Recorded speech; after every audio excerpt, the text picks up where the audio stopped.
Bien amigos, la lista de ases del Panzer durante la Segunda Guerra Mundial es enorme. Diversos fueron los tanquistas y sus tripulaciones que alcanzaron más de 100 blindados enemigos destruidos. Los nombres más populares y que trascendieron a la historia son obviamente los de Carius, Wittmann o Nispel, y sus nombres se pueden ver en numerosas listas que circulan por internet. Una de estas, bastante viralizada, nos muestra el top de tanquistas alemanes. En esta hay nombres que muchos conocemos y otros que llamaron mi atención. Uno de estos fue el de Arno Geissen, comandante de tanques de las SS con más de 111 bajas y de quien no encontré nada de información en la web u algún libro. Gracias a la ayuda de Sergio de Historias Bélicas, quien me puso en contacto con José Antonio Márquez, un historiador con larga trayectoria y diversos títulos publicados, entre ellos el de Ases Blindados, un trabajo que recopila la historia de tanquistas y comandantes de diversas naciones en la Segunda Guerra Mundial. Logré tener, por decirlo así, un panorama más claro sobre este personaje. Y gracias a esto tenemos hoy la biografía de Arno Geissen, el séptimo mejor tanquista alemán de la Segunda Guerra Mundial y el tercero mejor de las Waffen-SS. Comandante de Panzers en la división Das Reich y ganador de la Cruz de Caballero de la Cruz de Hierro. El tiempo se encargó tal vez de borrar el nombre de un grandioso líder Panzer. Lo veremos a continuación. Poco se conoce acerca de la infancia de Arno Geissen, salvo que nació posiblemente en 1925, debido a que en el momento que logró su hazaña más importante y en la cual se enfoca principalmente este video, tenía ya cerca de 20 años. Y había destruido 90 tanques enemigos según su propio testimonio. Pero amigos, 90 tanques a los 20 años y nada de fama.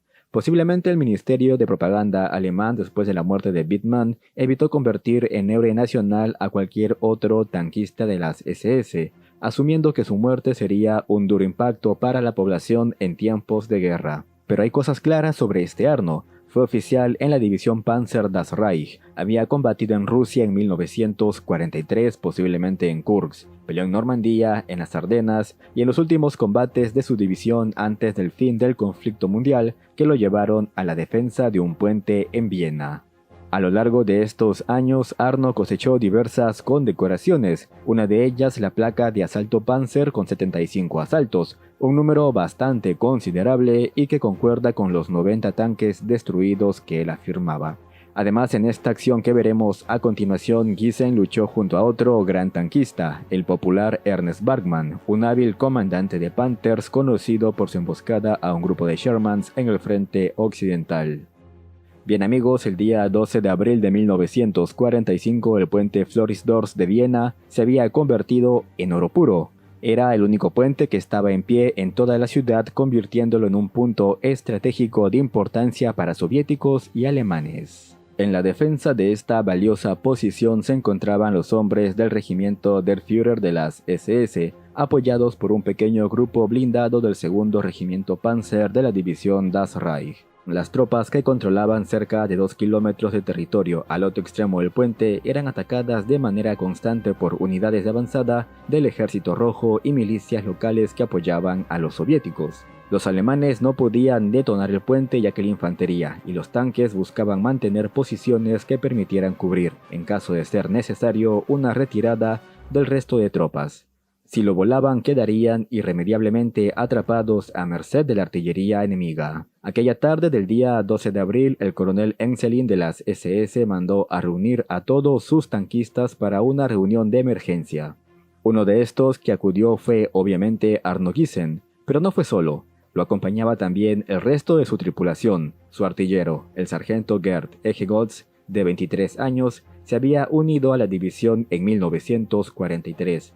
También estaba el miembro más apreciado por la tripulación de Geissen, el sargento Albin Sternat, un fabuloso conductor con 4 años de experiencia que había comenzado su carrera en la división Das Reich en 1941, posiblemente uno de los pocos hombres que quedaba que junto al resto de la división alcanzó los arrabales de Moscú. Habilidoso conductor y mecánico con cerca de 43 años de edad, Sternat era uno de los hombres de mayor edad del regimiento. Por esto mismo la tripulación lo veía casi como una figura paterna. El resto de esta tripulación la componía el cargador, el cabo de 19 años Fritz Sprigg, Y por último, pero no menos importante, el operador de radio, el sargento Gunther Rau, de 20 años de edad. El coronel Enselin explicó a sus hombres el motivo de la reunión. Había que llevar de manera urgente municiones para los tanques que apoyaban a los soldados al otro lado del puente. Hasta ahora ningún camión o vehículo ligeramente blindado había logrado cruzar debido al devastador efecto de la artillería soviética. Por eso mismo un tanque debía hacer esta misión. En la sala nadie se atrevía a levantar la mano.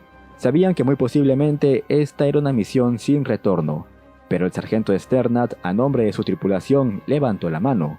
Cargaron 93 proyectiles para tanques, 10 cajas de municiones para armas ligeras, comida y cigarrillos. También se añadió un pequeño remolque que llevaría otras 50 cajas de munición para armas de todo tipo. Giesen y el resto de su tripulación se subieron al Panther numerado como el 1227. Dirigió unas cortas palabras a su personal. «Ya saben qué tenemos que hacer. Espero lo mejor de ustedes». A las 5 de la tarde, el motor del tanque rugió cual pantera y se pusieron en marcha rumbo al puente. Poco antes de cruzar su objetivo, Arno ordenó al conductor poner el motor del blindado a máxima potencia.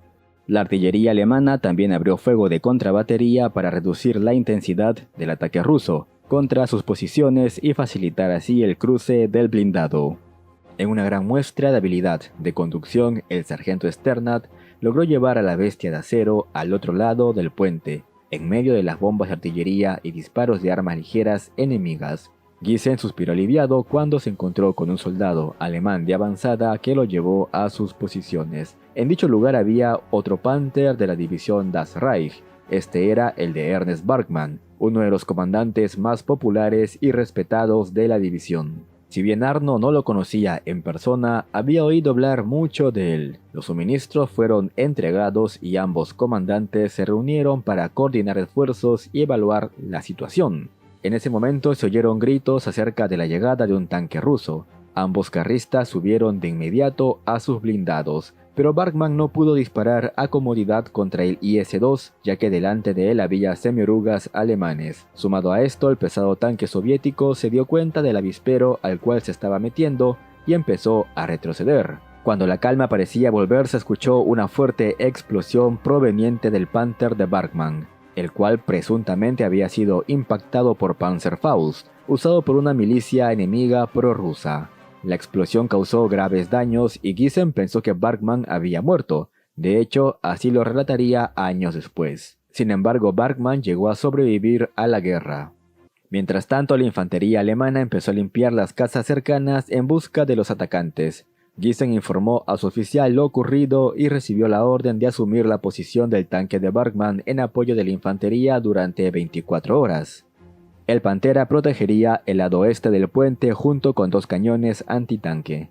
A las 8 de la mañana y ya en posiciones se escuchó el traqueteo de cadenas de un T-34. Giesen ordenó disparar cuando el tanque estuviera a 200 metros.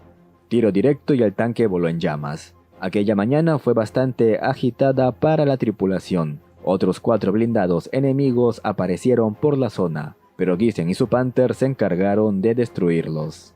A eso de las 2 de la tarde, el teniente coronel Weber informó acerca de la presencia de un tanque IS-2, posiblemente el mismo que apareció el día de ayer. El pesado tanque era el más poderoso del cual disponía el ejército rojo en esas fechas de la guerra. Con un cañón poderoso de 120 milímetros era capaz de destruir a casi todos los tanques alemanes, incluido el Panther. El pesado blindado se detuvo a 100 metros del Panther. Al parecer no había notado su presencia. Rápidamente Giesen y Weber coordinaron que la infantería alemana atacaría a las tropas rusas que acompañaban al blindado, mientras el Panther se encargaba de destruir el pesado IS-2. La coordinación debía ser perfecta, tanto para infantería como para el blindado. La infantería alemana comenzó a disparar contra los enemigos. El ruido ensordecedor de la batalla ocultó el sonido de los motores del Panther, que empezó a moverse para encontrar un buen ángulo de disparo. Poco a poco, el pesado tanque ruso estaba en la mirilla del artillero, y a la orden de fuego, el impacto directo dio en el lado derecho de la torreta. El combustible y municiones estallaron, envolviendo al tanque en una ola de fuego. Arno Giesen volvería a su posición inicial para seguir cubriendo su zona asignada. Es en este momento que otra columna de 3 tanques soviéticos aparecen en escena. El Panther los elimina sin mucho problema, pero en ese corto lapso de distracción un cañón antitanque enemigo se había posicionado sin que ellos se dieran cuenta. El disparo del cañón rebotó en el blindaje inclinado del Panther, pero puso nerviosa a la tripulación. Mientras que el cargador colocaba un nuevo proyectil y a la orden de fuego el artillero disparaba. El cañón antitanque fue destruido y la infantería cercana estalló en júbilo ante la hazaña de aquel día logrado por Arno Giesen y su tripulación. Después de destruir otros 4 tanques enemigos, Giesen se percató que la torreta de su Panther había sido dañada. Informando entonces a sus superiores, recibió la orden de llevar el tanque a un taller improvisado usado por los alemanes. Ese día, cerca de las 7 de la noche, las tropas alemanas habían recibido la orden de replegarse a través del puente. Poco tiempo después de que la mayoría de tropas alemanas hubieran cruzado, aparecieron 5 tanques enemigos. La situación era bastante complicada para Giesen y su tripulación. El tanque no estaba todavía operativo, por lo cual ordenó al sargento Rau, el operador de radio, que tomara 3 Panzerfaust y lo acompañe a atacar a los incautos blindados enemigos que se encontraban sin apoyo de infantería. La acción que se cobró, la destrucción de 2 blindados y la huida de otros 3, permitió a Giesen y sus hombres continuar tranquilos con las reparaciones de su Panther. El repliegue finalmente culminó a las 10:45 de la noche. Por esta acción, Arno Giesen sería condecorado con la Cruz de Caballero de la Cruz de Hierro.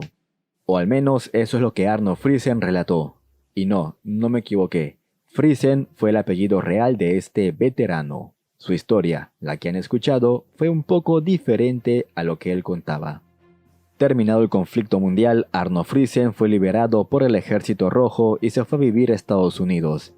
Aquí uno de sus hijos, Bo Friesen, ingresó a West Point, donde este se graduó y posteriormente terminó dando clases y narrando a sus alumnos las hazañas de su padre en la Segunda Guerra Mundial. Uno de estos estudiantes, el futuro historiador Peter Mansur, trabó amistad con Arno, el cual le contó en exclusiva sus supuestas vivencias. El trabajo de Mansur cayó en manos de un par de divulgadores históricos que sin querer comenzaron a propagar la historia de Arno en Viena y sus 111 tanques destruidos en la Segunda Guerra Mundial.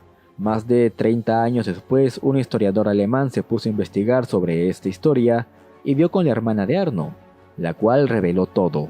Friesen nunca sirvió en las SS, es más, este sirvió en la Wehrmacht en noviembre de 1944, ya que había nacido en 1927. Jamás combatió en Kursk, Kharkov, mucho menos en Normandía y las Ardenas. Su servicio en la Segunda Guerra Mundial duró cerca de 5 meses y estuvo en una compañía de recuperación y reparación de blindados. Arno Friesen básicamente fue mecánico. Además de esto, ninguno de los 20 ganadores de la Cruz de Caballero en la división Das Reich lo conocen. Y de hecho, uno de ellos, Fritz Langacke, comandante de una compañía Panzer, lo tachó de mentiroso.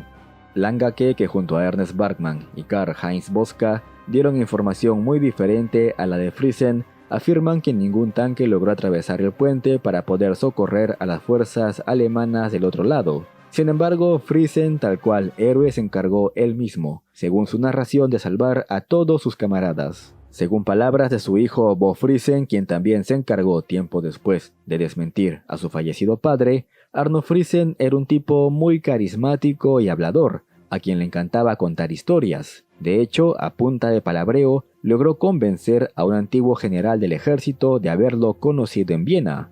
Friesen había ganado un supuesto testigo de mucho peso. Si alguien dudaba acerca de su palabra y su historia en Viena, él simplemente decía: pregúntele al general tal, él le dirá que yo estuve allí.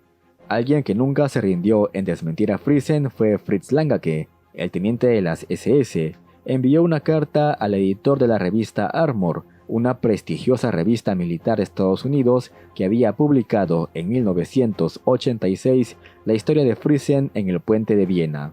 Arno Friesen, un poco contra la pared, revisó las cartas que Langacke había enviado al editor de quien era amigo. Buscaba cualquier tipo de error que pudiera dejar en ridículo al verdadero oficial de las SS, y lo encontró. Langake había cometido un error bastante pequeño al usar la designación de quinto ejército Panzer cuando lo correcto habría sido sexto, pero de resto todas sus palabras y argumentos eran correctos. Aún así, la respuesta de Friesen ocasionó que los reclamos de Langake nunca más sean tomados en cuenta. Si el señor Langake ni siquiera puede acertar con la numeración del número del ejército, el gran, enorme ejército que abarcó todo el combate en esa región, entonces ¿cómo podemos confiar en que tiene razón sobre algo tan pequeño y minúsculo como el número de la torreta de un tanque? ¿Por qué estamos siquiera discutiendo sobre estos casos tan triviales? Solamente resta valor a las lecciones históricas que deben aprenderse. Está claro que el señor Langake tiene algunos problemas menores de celos y no me rebajaré a su nivel. Eso fue todo. El editor de Armor y el resto de allegados creyeron en Arno, y así la leyenda de este fraudulento as que se puso a la par de tanquistas como Nispel, Carius o Bitman perduró en el tiempo. Perduró hasta hoy, que están viendo este video en este canal, y gracias al apoyo de José Antonio Márquez, que con su libro Ases Blindados me dio un panorama más completo sobre Arno Friesen, el comandante de tanques que engañó a la historia. Quiero comentarles que el libro de José Antonio Ases Blindados, que recopila esta historia y muchas más, se encuentra disponible en oferta a 10 euros hasta agotar stock. Se los recomiendo demasiado. Tienen el enlace que los va a llevar a su web en la descripción y el comentario fijado del video. En fin amigos, hemos llegado al final del video de hoy. No olviden dejar su pulgar, comentar qué opinan acerca de esta historia de Arno Friesen. Y no olviden que el señor YouTube activó la opción de super gracias, así que si quieren apoyar el esfuerzo de guerra del canal y de quien le habla, pueden donar el monto que ustedes deseen. Nos vemos en un siguiente video.